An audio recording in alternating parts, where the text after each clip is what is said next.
Greetings to everyone. Today is Varamahalakshmi festival. I thought I will share some concepts regarding Maha Lakshmi. For some of you who have been part of the earlier seasons of Joyful Vedanta, some parts of this could be a repetition, though not all. So we request all of you to listen to this once again. The word Lakshmi means wealth. The word Lakshya means goal. It can also mean purpose. And both these words, Lakshmi and Lakshya, share the same prefix, which actually means what I consider as wealth or Lakshmi depends on my Lakshya. That means if I consider an objective or a goal to be monetary in nature, then I will consider money as wealth. If I have a goal in the direction of, say, being fit and healthy, then I will consider health as wealth. In fact, I had a very interesting observation that I met a person who's a rag picker. He picks waste bottles and everything from the road using some sacks. And I happened to have a conversation with him. And as we moved along, he saw a huge pile of trash. And he said, "Oh, what wealth is here." Now, this is a very wonderful expression because what we consider as trash, for him it is wealth because his objective or his Lakshya is in that direction. When the prefix Maha is added to Lakshya, it becomes Maha Lakshya. Maha is typically understood as big. Actually, it is not.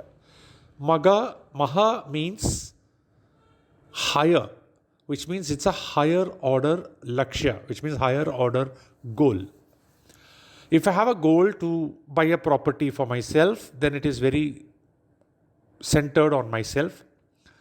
If I have a goal to buy something for the family or for the community, it is slightly better. But if I have a goal or a purpose which is very large towards a nation or towards a planet or towards a Jagat as a whole, then we can call that as Maha Lakshya. Right? Same way, Lakshmi wealth can reach anybody, but Maha Lakshmi reaches people who operate through Maha Lakshya. Maha Lakshmi is a flowing energy, cannot be contained. Right? Like anything which is contained, like water, for example, starts to stink. Whereas anything that is flowing, like say a river water, right, is fresh. Whereas water in a pond stinks, right, because it is contained. Right?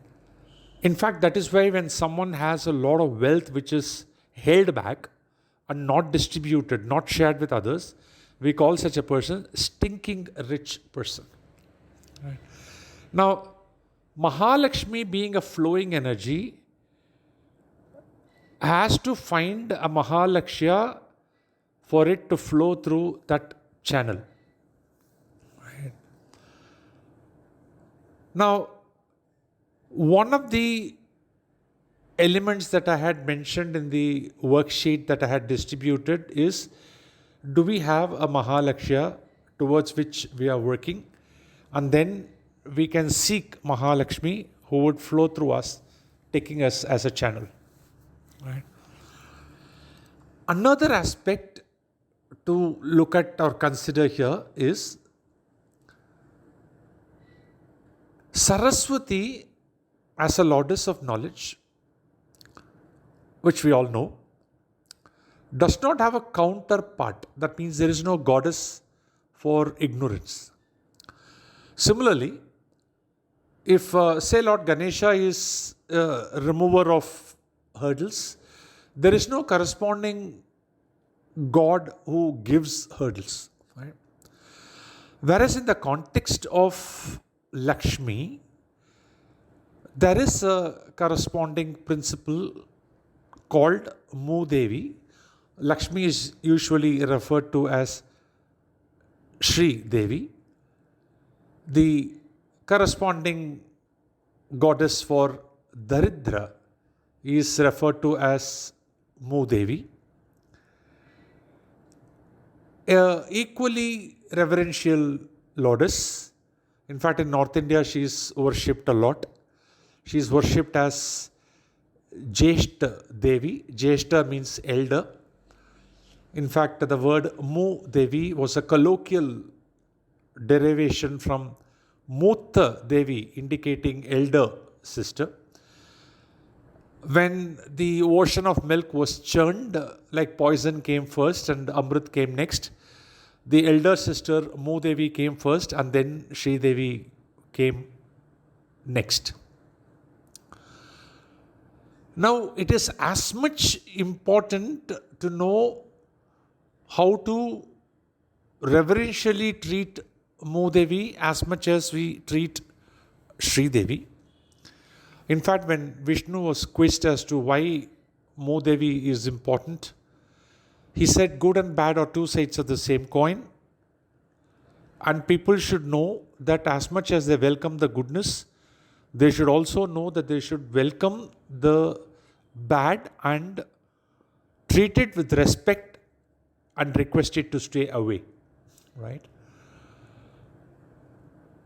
So which means we do a Varamahalakshmi puja or a vrata or a homa or a japa, welcoming the Maha Lakshmi to flow through us to help us manifest the Maha Lakshya that we have.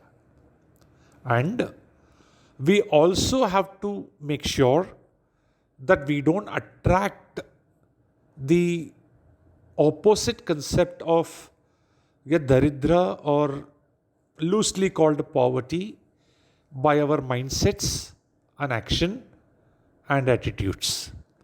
Both are equally important.